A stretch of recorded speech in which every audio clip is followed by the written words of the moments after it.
Bonjour à tous, bienvenue dans le grand direct de Lumière sur la CEP. On est ensemble aujourd'hui pour 3 émissions en direct. On va parler de la sclérose en plaques et surtout de toutes les petites choses qu'on peut faire au quotidien quand on est atteint de cette maladie. Alors c'est bientôt justement la journée mondiale de la sclérose en plaques et cet événement il est organisé par les laboratoires Roche, également par l'UNICEF, par l'ARCEP et par la compagnie des aidants.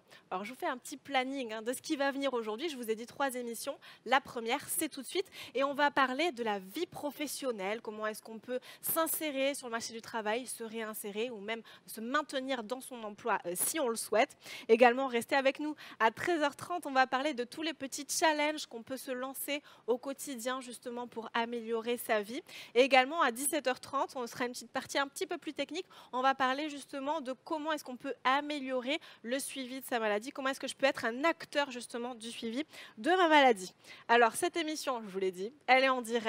Donc vous qui êtes chez vous, peut-être dans votre salon ou à votre travail, je ne sais pas qui nous regardez, n'hésitez pas surtout à réagir dans les commentaires sur le Facebook Live, sur notre site internet. N'hésitez pas non plus à nous poser vos questions. Donc on a la chance d'avoir des super intervenants aujourd'hui avec nous qui sont venus pour répondre à vos questions. Donc dès la fin de l'émission, on va récupérer vos questions et on pourra leur poser directement. Donc on a décidé de parler justement donc, de la vie professionnelle parce que la sclérose en plaques, peut-être c'est une maladie que vous connaissez très bien, peut-être que c'est une personne que vous connaissez qui est atteinte. C'est une maladie qui est neurodégénérative. Elle touche plus de 100 000 personnes en France. Elle se manifeste par poussée et on peut avoir des symptômes qui diffèrent d'une personne à l'autre. Donc la grande fatigue, c'est quelque chose qu'on peut retrouver assez couramment. Ça peut également porter atteinte donc, à notre mobilité. On peut avoir des troubles sensoriels, également des petits soucis au niveau de la vision et également des douleurs qui peuvent être assez marquées. Donc, on va parler de la vie professionnelle parce que finalement, tous ces petits symptômes, ça peut éventuellement avoir des conséquences sur le maintien, sur l'insertion ou bien sur la réinsertion dans le monde du travail. On peut également avoir un absentéisme fort. Bon, tout ça, on va en discuter ensemble. Il y a beaucoup de questions également qu'on se pose. Est-ce que je dois en parler à mon employeur? Comment est-ce que je dois lui annoncer? Est-ce qu'il y a peut-être des sites internet qui peuvent m'aider à trouver un travail adapté? Tout ça, on va en parler dans cette émission et surtout, ce sera grâce à nos intervenants. Je vais vous les présenter. Alors, tout d'abord, nous avons Anne-Laure Ramelli. Vous êtes psychologue clinicienne. Bonjour. Vous êtes spécialisée en neurologie, c'est bien ça? Également, Alexandra Grévin. Vous êtes avocate spécialisée dans le handicap. Merci d'être avec nous. On a la chance aussi aujourd'hui d'avoir Arnaud et Pascal qui sont ambassadeurs Travailler CEP. Ils sont venus pour partager avec nous leur parcours, leur témoignage. Vous allez voir, c'est très intéressant. Et également, Carole Demulatier, vous êtes chargée de mission à l'UNICEF. Bonjour.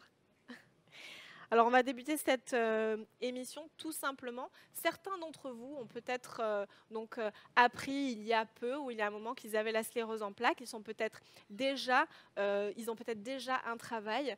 Anne-Laure Ramelli, est-ce que vous pouvez me dire, donc je rappelle, vous êtes psychologue clinicienne, si je me sens, si j'ai envie, est-ce que c'est important que je me maintienne dans mon emploi?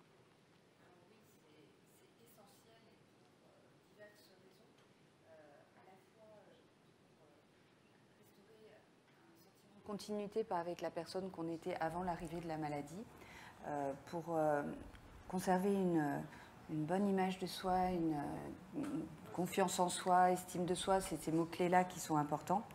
Et puis également préserver ses rôles sociaux, c'est-à-dire qui on était et au niveau de la société. Après, la question se pose de à quel prix rester dans l'emploi. C'est des points qu'on va aborder, je pense, au fil de la discussion. Et donc, par exemple, si suite à une poussée, j'ai perdu certaines aptitudes qui étaient nécessaires pour mon emploi, comment je peux réagir? Qu'est-ce que je peux faire? Alors, déjà, c'est de se poser, de réfléchir réellement où j'en suis dans mon parcours professionnel, quelles sont les incapacités réelles auxquelles je suis, est-ce qu'elles sont temporaires, est-ce qu'elles sont amenées à rester, et à ce moment-là, se repenser par rapport à son projet global. Et là, s'informer, on n'est pas toujours suffisamment informé de l'ensemble des possibilités auxquelles on a accès. Donc utiliser toutes les ressources et recours possibles. Et tous les outils pour ça. Voilà, les différents interlocuteurs et les différents conseils qui peuvent être, donc qu'on va avoir au fil, mais ça peut être des associations, des différents type de professionnels de santé ou de professionnels du monde social qui peuvent totalement contribuer. Et également les pairs, c'est-à-dire les autres patients qu'on peut rencontrer notamment lors de groupes d'échange ou de parole et qui sont passés déjà par ces points-là et qui sont des ressources très importantes. D'accord. Alors, on a certains d'entre vous déjà qui nous ont posé quelques questions pour Anne-Laure, Amélie. Ce sont des questions qui concernent surtout donc l'annonce quand on est déjà en poste. Déjà, les personnes qui nous ont posé des questions aimeraient savoir, est-ce que je peux faire confiance au médecin du travail? Est-ce que je peux lui parler de ma maladie? Est-ce que c'est sûr qu'il ne va pas le répéter si moi je ne suis pas encore prêt à en parler? Alors, c'est en effet une question qui se retrouve souvent et qui est complexe, mais effectivement, le médecin du travail est un support, un allié dans cette réflexion sur l'adéquation du poste de travail, sur la réflexion autour du projet professionnel.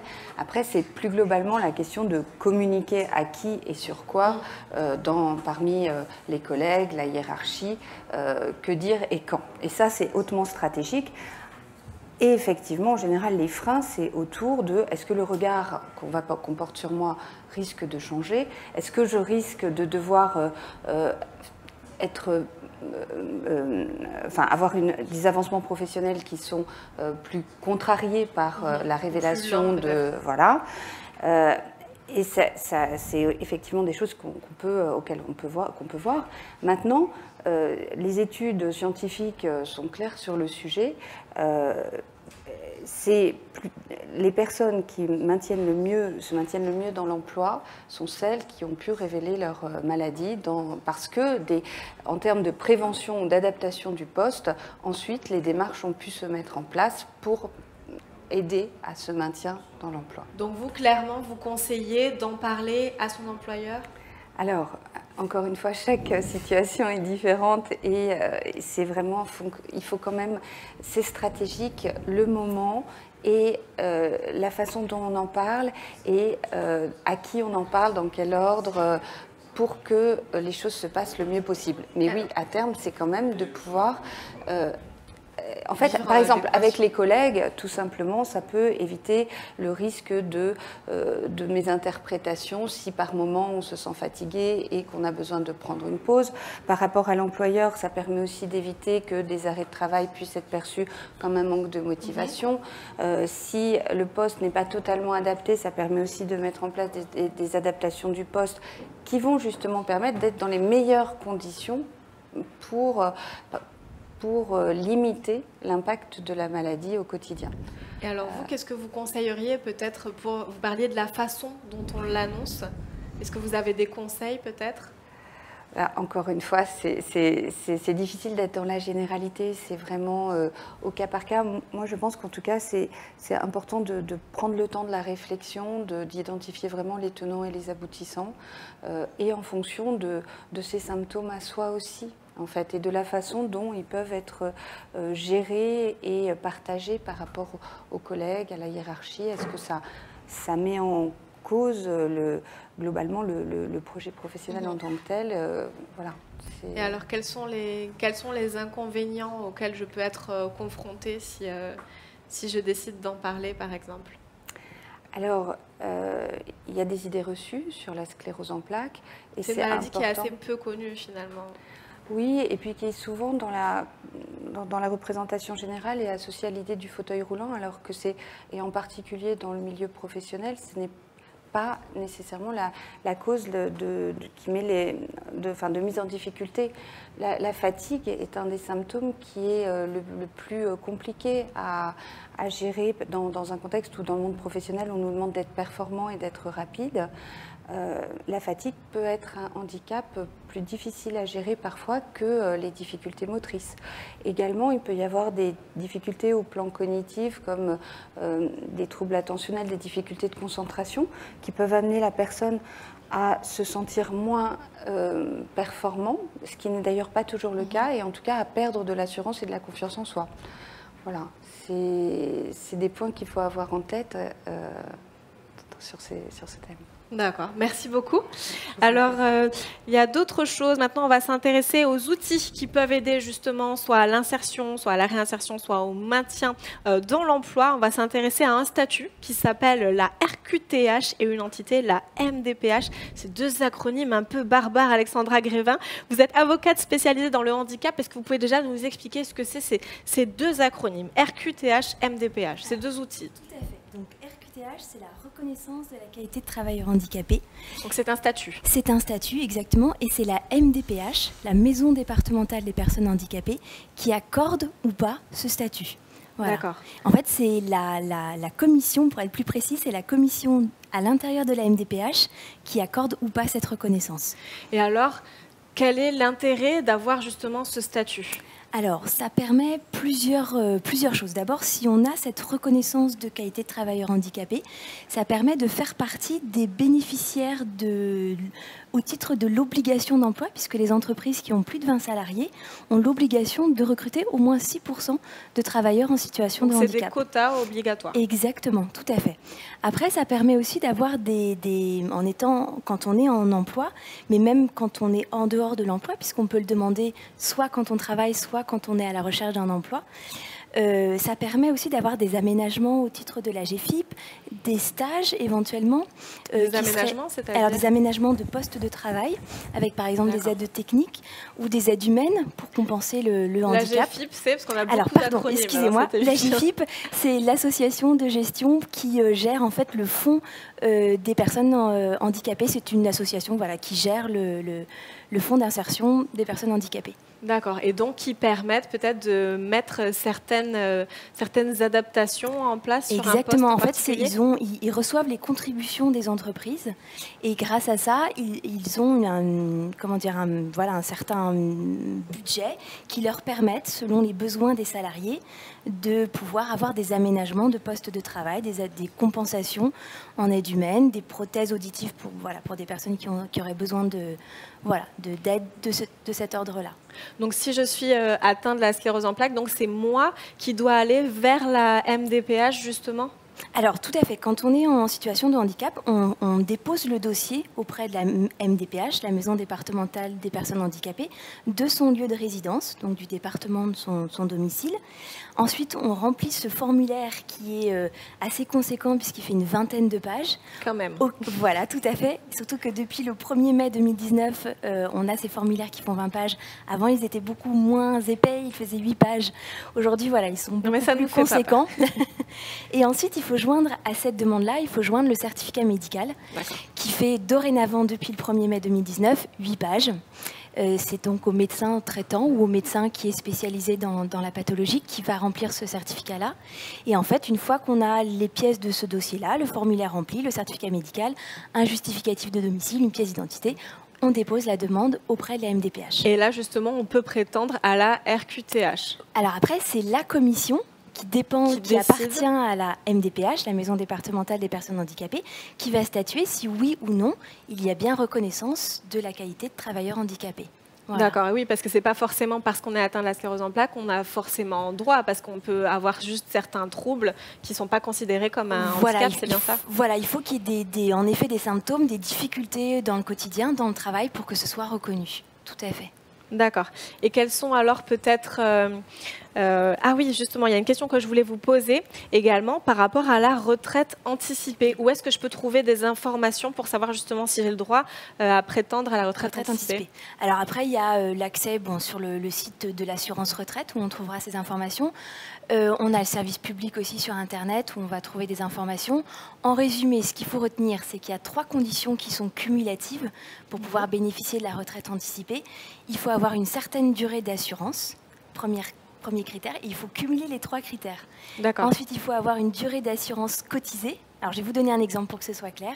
Et ensuite, il faut, pendant toute cette période-là de travail, de durée d'assurance, il faut qu'il y ait une reconnaissance du handicap. Et dorénavant, il faut un taux d'incapacité à plus de 50% au minimum ou avoir une carte de mobilité invalidité, une carte de mobilité inclusion mention invalidité. Il peut y avoir d'autres critères. En résumé, Si je prends un exemple, mais je ne suis pas sûre de me souvenir de tous les chiffres, mais ça aurait été intéressant. Par exemple, une personne qui est née en 1964, qui veut prendre sa retraite à 55 ans, il faudra qu'elle ait 129 trimestres de durée totale de trimestre, dont 119 trimestres cotisés. Et il faut que dans ces 129 périodes de trimestre, il faut qu'elle ait, la reconnaissance de sa pathologie. Voilà, pendant toute cette période-là. Donc, il ne faut pas hésiter justement donc, à se tourner vers les MDPH. Exactement. Pour le plus vite possible, finalement, arriver à avoir ce statut qui peut ensuite permettre les aménagements et également peut-être la retraite anticipée. Voilà. D'accord, je comprends. Et alors, peut-être que vous pourriez nous parler également, pour les personnes qui cherchent à s'insérer professionnellement, je ne sais pas, des outils, est-ce qu'il y a des sites internet un petit peu spécialisés ou des applications? Oui, il y a les aides évidemment de Cap Emploi qui peuvent Cap Emploi, c'est un site internet? Cap Emploi, non, c'est une administration dans laquelle on peut se rapprocher et qui aide en fait au placement des personnes en situation de handicap au sein des entreprises et qui aide également au maintien dans l'emploi.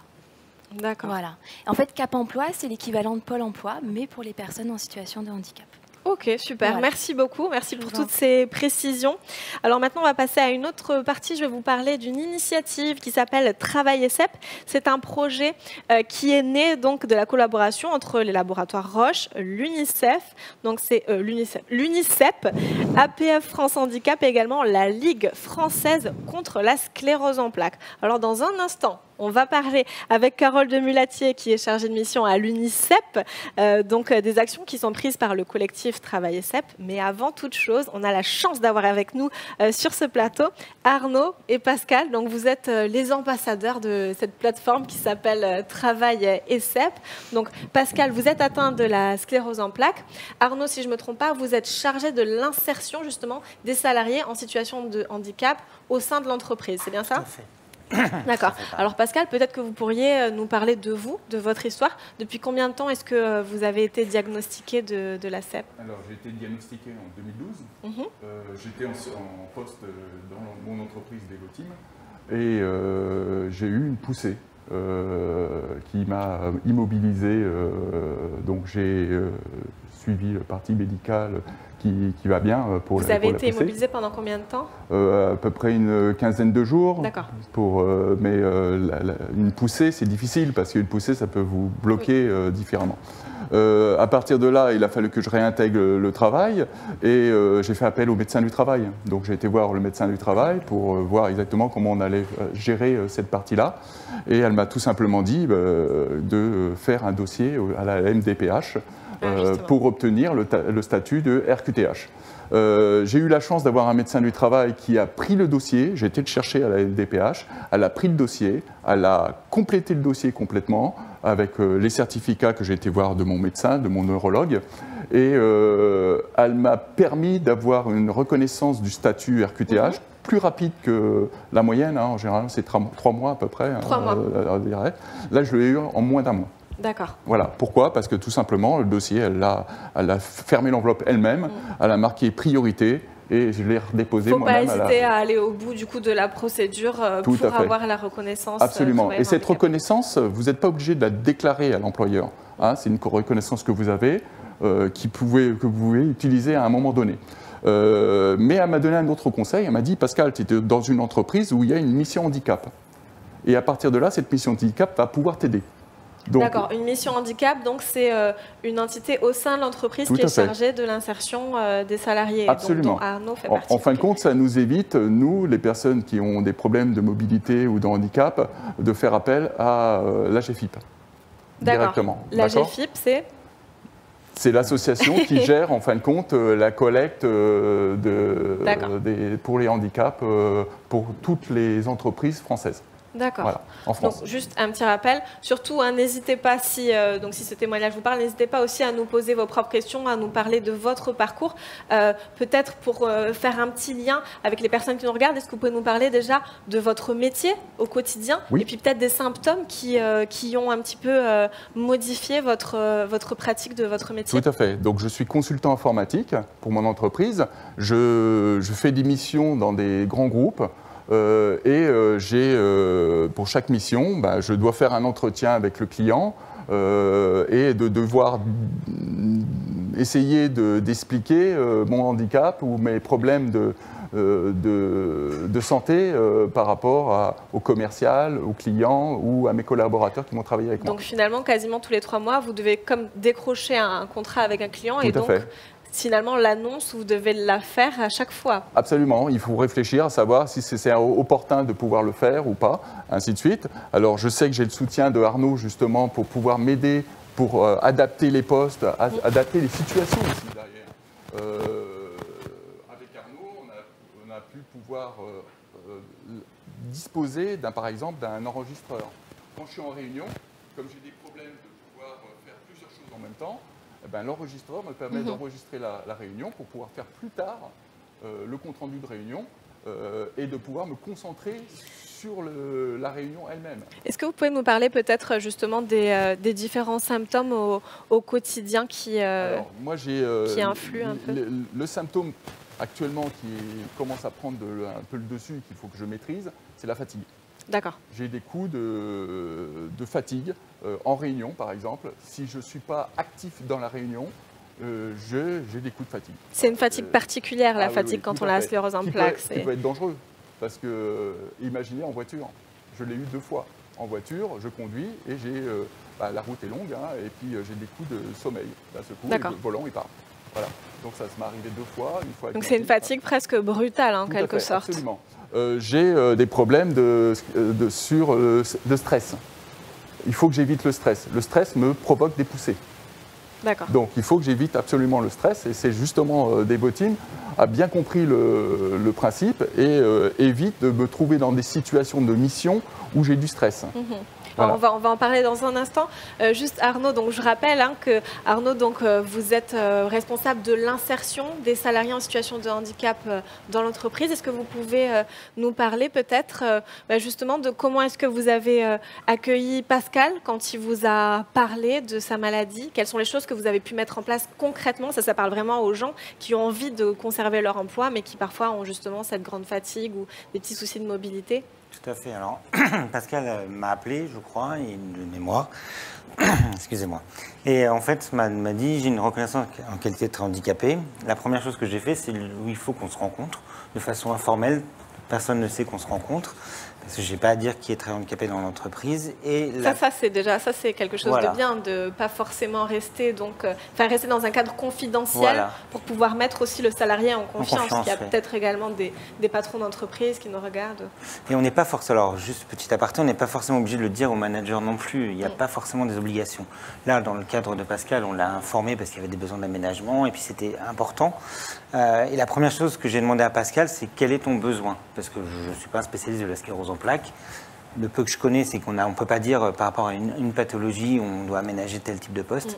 Et Pascal m'a dit, voilà, j'ai besoin, dans un premier temps, de faire un bilan de compétences, faire un point sur ce que je peux faire, comment je peux évoluer dans l'entreprise, ce qui était très important. Ça lui a permis de se poser, je pense. Pascal nous le dira plus, mais...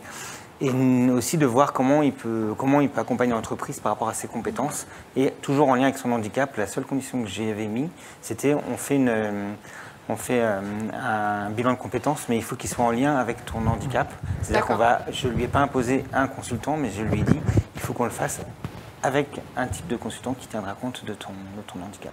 D'accord, donc là on parle du bilan de compétences. Quelles sont concrètement les actions que vous avez mises en place pour adapter le poste de Pascal, qui est donc, Pascal il est donc consultant dans l'informatique, il va systématiquement chez des clients donc, pour mener des missions. Quelles sont concrètement les choses que vous avez pu mettre en place? Alors, en plus de ce que vous a présenté Pascal, il y a eu l'enregistreur. Voilà.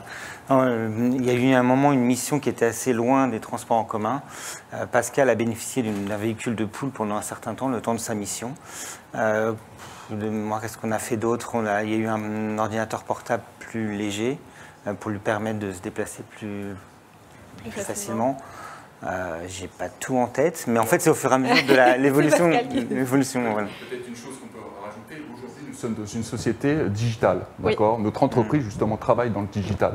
Le télétravail est un outil très important qui permet justement à des gens de pouvoir travailler et de pouvoir aussi garder le lien avec l'entreprise. Le télétravail, 2 ou 3 jours dans la semaine, vous revenez à l'entreprise, vous faites vos réunions. et voilà, vous êtes à l'aise, vous maîtrisez les choses. D'accord. Et donc, vous me disiez aussi, Pascal, que donc, au niveau de vos collègues, vous, souvent, le fait d'en parler à vos collègues, ça leur permet, ils ont envie d'anticiper presque et de vous éviter les situations de stress. Là, je me retrouve dans une mission actuellement où je suis heureux. Voilà, je suis heureux. Pourquoi? Parce que j'ai des collègues qui ont compris mes problèmes de stress, de mobilité. Aujourd'hui, le stress, ils savent ce qui se passe derrière. Donc, dès que j'ai un moment de stress avec un utilisateur, une utilisatrice, voilà, qui est légitime derrière, eh ben, ils arrivent. Ils prennent la main. C'est eux-mêmes qui vont traiter la chose pour que moi, je puisse prendre du recul et justement que le stress s'arrête. Oui. Voilà. Donc, finalement, au niveau humain, ça crée presque de la cohésion. Peut-être pour terminer, Arnaud, est-ce que vous pourriez nous dire quel est l'avantage d'une entreprise à employer une personne qui est en situation de handicap ou en tout cas qui est atteinte de la sclérose en plaques, parce qu'on n'est pas forcément en situation de handicap? Alors, hormis les avantages financiers qui ont été plus ou moins présentés, qui peuvent compter pour un employeur et qui sont aussi des arguments qu'on peut mettre en avant. Voilà, il y a 6% d'obligation de travail handicapé. Pour une entreprise, c'est important aussi pour tout ce qui est, je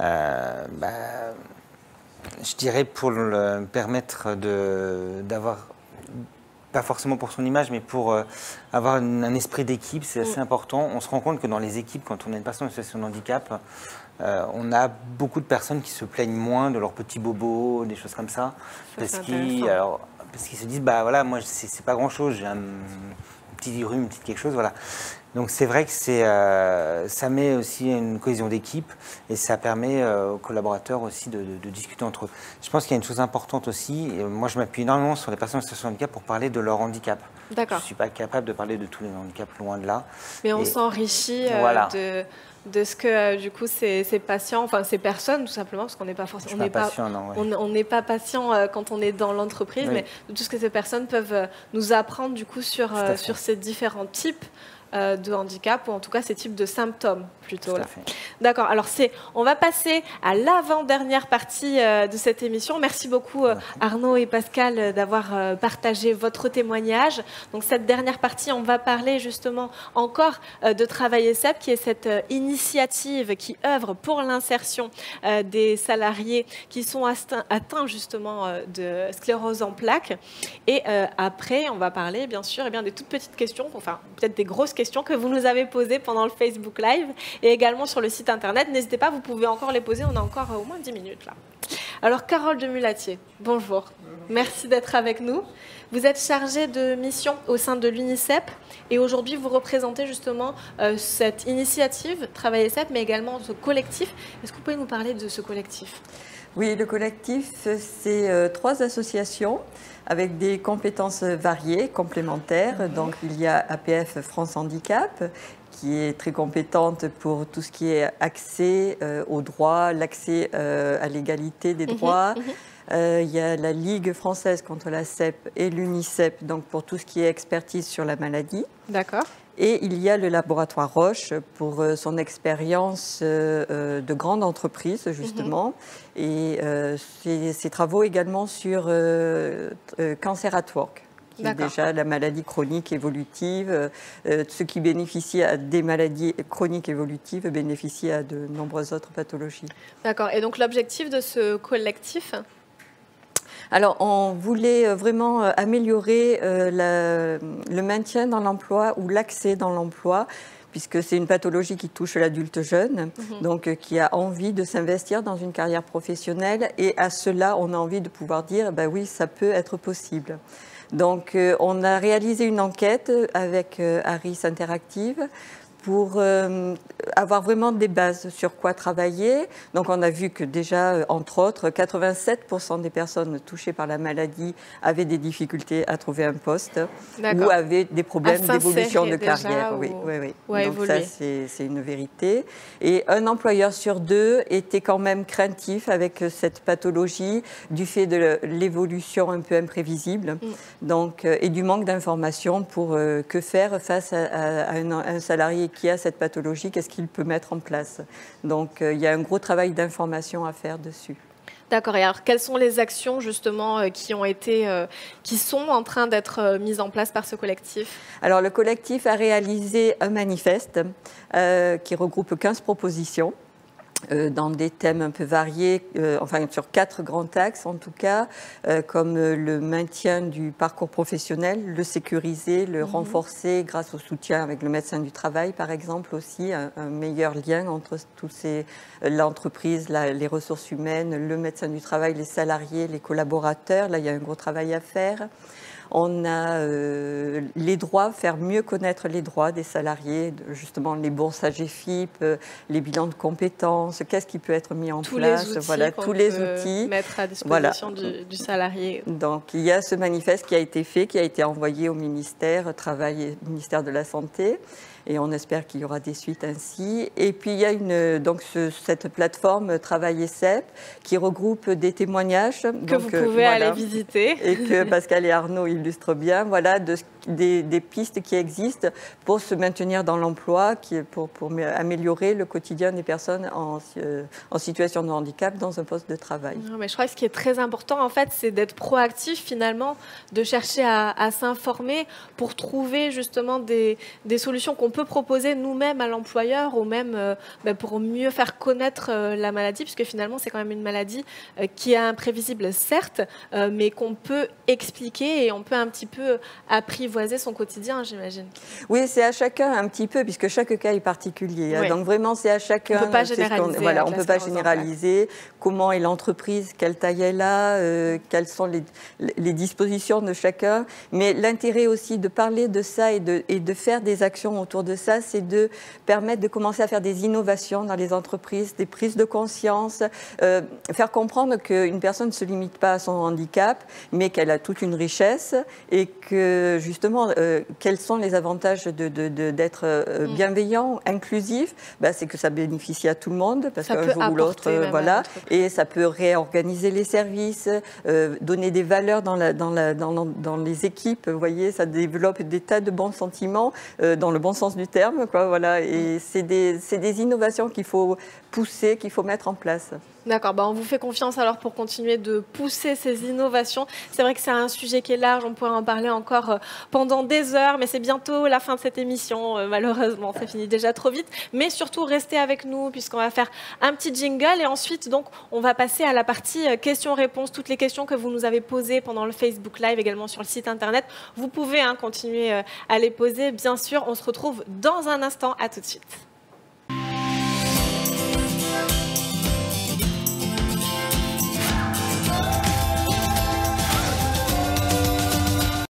Bonjour à tous ceux qui nous rejoignent maintenant et puis merci à ceux qui sont restés avec nous pour ce direct Lumière sur la CEP. On parle encore de la sclérose en plaques. Là, on est passé, donc on a fait toute une émission, si vous venez de nous rejoindre, sur laquelle on a pu discuter de toutes les problématiques auxquelles on peut être confronté quand on a envie de s'insérer ou bien de se réinsérer dans le monde professionnel ou quand on a envie également de conserver son emploi. Vous avez été nombreux à nous poser des questions. Merci beaucoup. J'ai la liste des questions.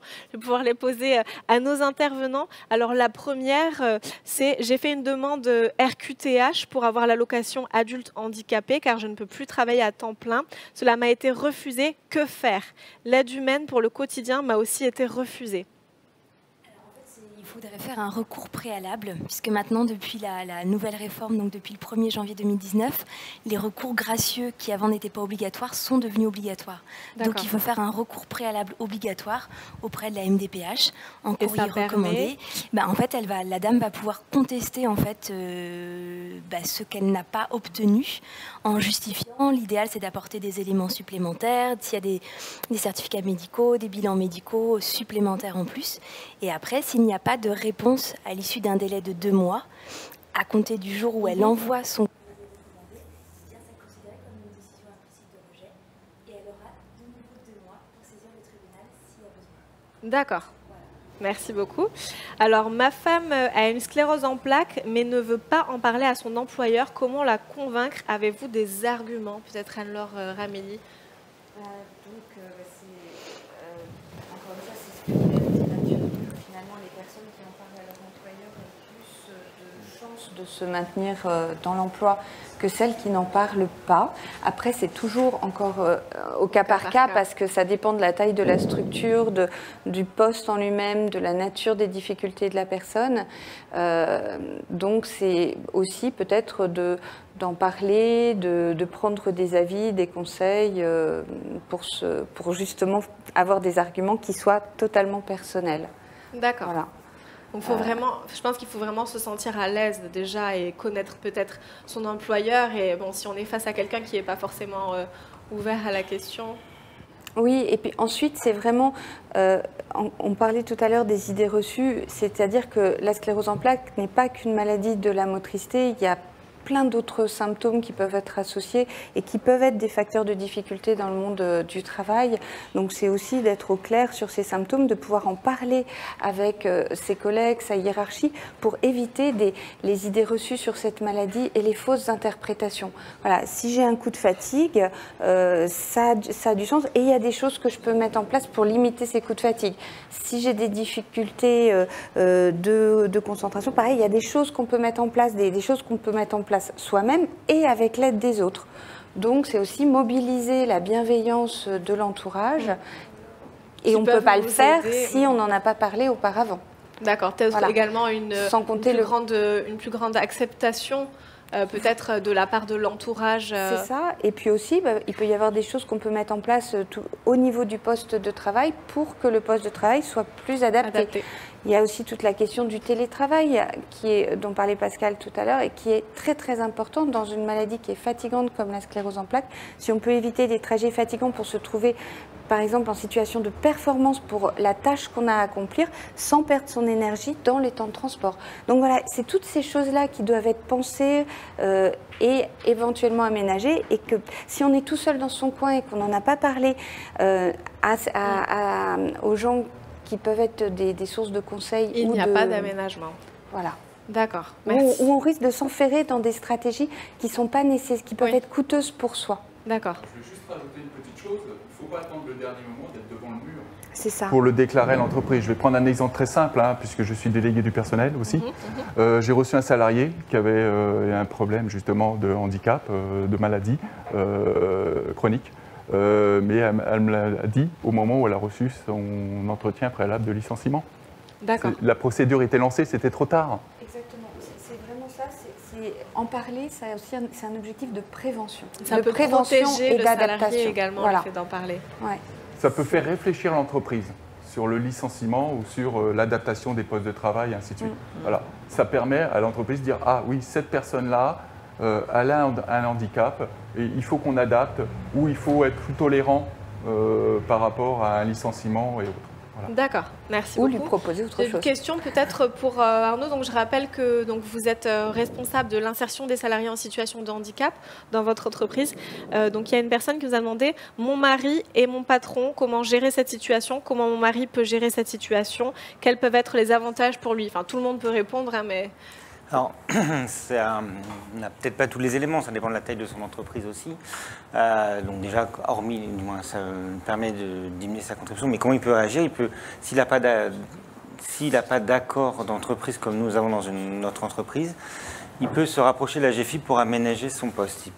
Ça permet d'aménager le poste et de bénéficier, suite à une étude du poste de cette personne-là, d'avoir des aménagements, entre autres. D'accord, merci beaucoup. Alors on a, je ne sais pas, peut-être Anne-Laure, Amélie, on a quelqu'un qui nous a fait un petit commentaire qui nous dit « Nous, on a peur d'être discriminés ».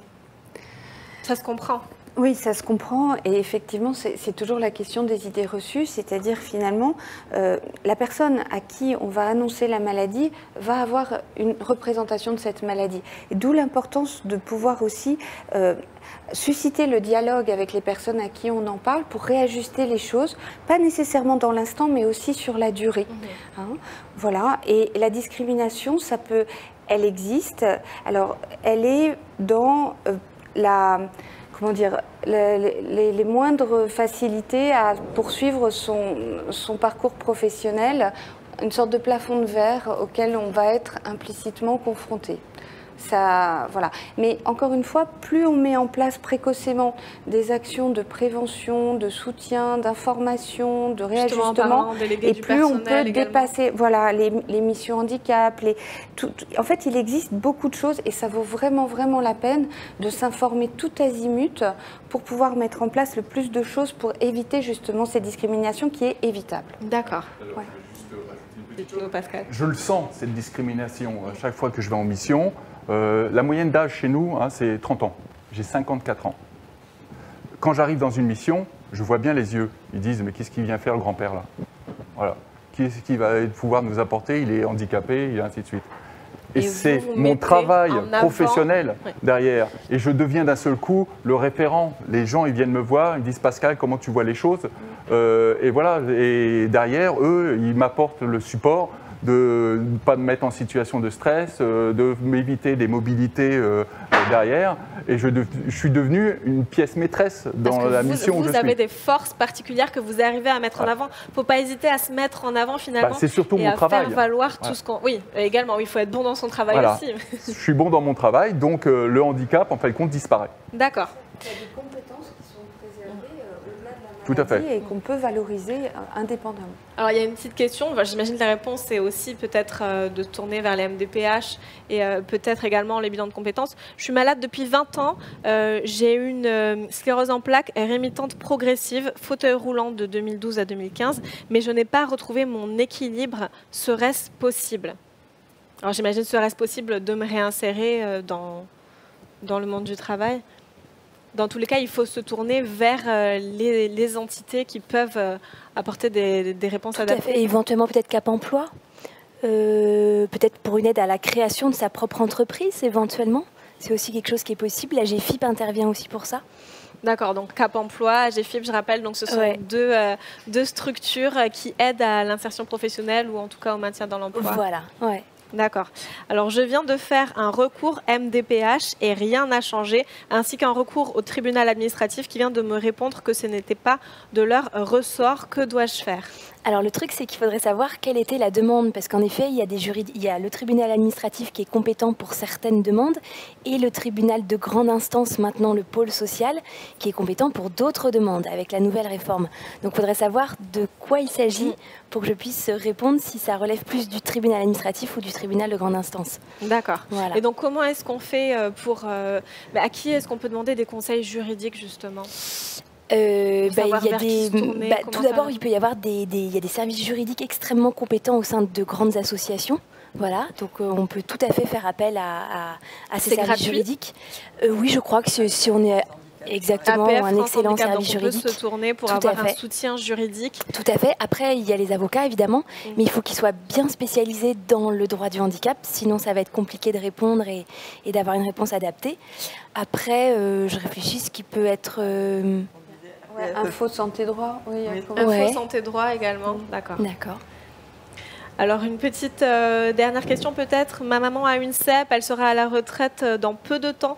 Est-ce qu'il existe des mesures spécifiques dans ce cas? On en a parlé tout à l'heure de la retraite anticipée. Oui, en fait, il faudrait d'abord demander, pour savoir un petit peu où on en est en termes de trimestre, le mieux c'est de demander un relevé de carrière auprès de l'assurance retraite, ça peut se faire en ligne.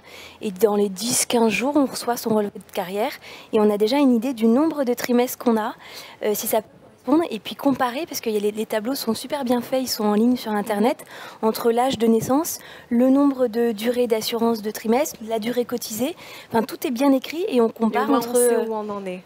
Exactement. D'accord. Voilà. C'est à partir de 55 ans qu'on peut demander.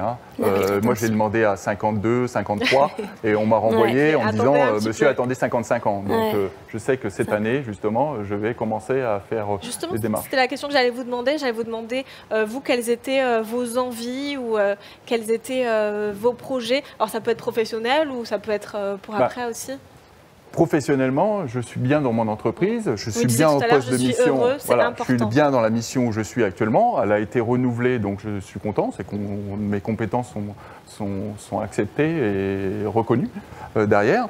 Maintenant, personnellement, essayer de maîtriser un peu la CEP, surtout pour la mobilité. J'ai de plus en plus de mal à marcher. La peur d'être avec une canne, la peur d'être dans un fauteuil roulant. sont des problèmes courants dans ma vie. Mais j'ai quand même des espoirs, puisque je vais me marier bientôt. Waouh, super, félicitations. Voilà. Bon, on espère qu'on sera invité. Hein. J'imagine que vous aussi, vous espérez être invité au mariage de Pascal. Ben, sur cette jolie note, on va bientôt terminer cette émission. Peut-être, est-ce que vous avez un petit mot à dire aux personnes qui nous regardent, aux téléspectateurs, avant qu'on rende l'antenne? Moi, je dirais de ne pas forcément le cacher, bien sentir l'entreprise. Voilà, avant d'aller dans une entreprise, il faut savoir que dans les grands groupes, il y a toujours des accords, voir qu'est-ce que met en place. Pas hésiter à voilà. aller vers les grands groupes finalement. Voilà. Il y a des structures qui vont pouvoir. Oui et non, parce que dans les petits groupes, c'est souvent géré comme bon père de famille, donc on a aussi plus d'empathie. Voilà, exactement. Mais surtout, pas forcément aborder dans l'entretien tout de suite, j'ai une sclérose en plaques, mais surtout sentir l'entreprise avant. Et après, en parler quand on avance. On ne recrute pas dans les entreprises des personnes en situation de handicap, on recrute forcément des compétences. Donc, moi, ce que je dirais, c'est restez pas dans votre coin, restez pas enfermés, gardez un lien social avec l'entreprise et de déclarer sa maladie ou ses indisponibilités au cas par cas, en fonction des personnes que vous rencontrez et de l'intérêt des personnes que vous rencontrez. Ben, merci beaucoup. Merci à tous. Merci à nos intervenants, surtout pour tous vos bons conseils. Carole de Mulatier, Anne-Laure Amélie, également Arnaud et Pascal. Je vous appelle par vos prénoms depuis le début de l'émission. Arnaud, votre nom de famille, pardon. Ah ben c'est pas grave, Arnaud Dermeil. Pascal Casmerza qui va bientôt se marier, et également donc Alexandra Grévin qui est donc avocate spécialisée dans le droit du handicap. Merci beaucoup de nous avoir suivis pendant cette émission, ce direct. On vous donne rendez-vous surtout à 13h30. On va pouvoir parler, quand on est atteint d'une sclérose en plaques, de tous les défis qu'on peut se lancer, les petits défis, les grands challenges qui arrivent à changer des vies, qui arrivent également à mettre des sourires sur des visages et également du bonheur dans le cœur. On se retrouve donc à 13h30, à tout à l'heure, et merci beaucoup.